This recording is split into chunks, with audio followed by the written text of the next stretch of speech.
অভিজিৎ গঙ্গোপাধ্যায়ের বিরুদ্ধে যদি 3টে প্রশ্ন ছুড়ে দিত এখান থেকে, কি প্রশ্নবান দেবেন তার জন্য? প্রথম প্রশ্নবান দেব যে আপনি হঠাৎ করে আপনার 7 দিনের মধ্যে আপনি সিদ্ধান্ত নিয়েছিলেন বিচারপতি আর থাকবেন না, রাজনীতিবিদ হবেন। এরকমই যে আপনি 7 মিনিটে কোনো দিন সিদ্ধান্ত নেবেন না যে আমি আর রাজনীতিবিদ থাকবো না, আমি গায়ক হব, আমি নায়ক হব, তার কি গ্যারেন্টি আছে? কারণ মানুষ আপনার মুড সুইং দেখে মানুষের এটা ভয় ঢুকে গেছে।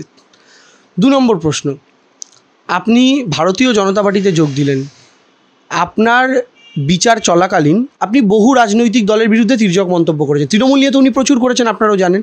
রাহুল গান্ধীর সম্পত্তি দেখতে চান সেটাও বলেছেন, এমনকি মীনাক্ষীর সম্পত্তি এটা নিয়েও কথা বলেছেন যে মীনাক্ষীও দিক, অভিষেক বন্দ্যোপাধ্যায়ও দিক। তার মানে তিনি সব পার্টিকে টাচ করেছেন, বাম, কংগ্রেস, তৃণমূল। উনি একটা আমাকে প্রমাণ দেখান যেখানে উনি একটা দিন শুভেন্দু অধিকারীকে নিয়ে কিংবা বিজেপির কোনো নেতাকে নিয়ে কোনো তির্যক মন্তব্য করেছেন।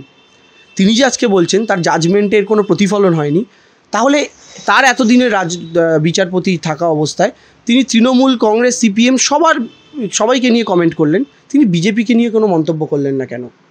এটার উত্তরটা তিনি দিন, এবং যদি করে থাকেন কবে করেছেন, কোথায় করেছেন।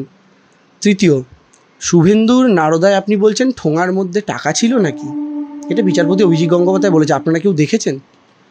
তাহলে যে উনি দুর্নীতির বিরুদ্ধে আর যাই হোক লড়াই করতে নাবেননি, এটা তো প্রমাণিত যে উনি তার রাজনৈতিক স্বার্থ চরিতার্থ করতে এসেছেন, এবং তার যে রাজনৈতিক প্রতিহিংসা তৃণমূলের বিরুদ্ধে সেটা চরিতার্থ করতে এসেছেন। কারোর যদি দুর্নীতির বিরুদ্ধে লড়াই হয়, তার কাছে শুভেন্দুর নারদা স্টিংটাও নারদা স্টিং, আর সেটা ববি হাকিমের নারদা স্টিং হলেও নারদা স্টিং। কিন্তু ববি হাকিমেরটা নারদা স্টিং বলে আমি তাই গালাগাল করবো, আর শুভেন্দুরটাকে বলবো ঠোঙার মধ্যে টাকা ছিল আপনি দেখেছেন, যেটা শুভেন্দু নিজেকে নিজে ডিফেন্ড করেনি। তার মানে এটা প্রমাণ হয়ে যায় যে তিনি বিজেপিতে গিয়েছেন বিজেপির চুরিগুলোকে ডিফেন্ড করবেন বলে। তো আমার মনে হয় এক্ষেত্রেই তিনি অনেক দুর্বল হয়ে যাচ্ছেন। এই প্রশ্নগুলো আমার তো তার কাছে থাকবে।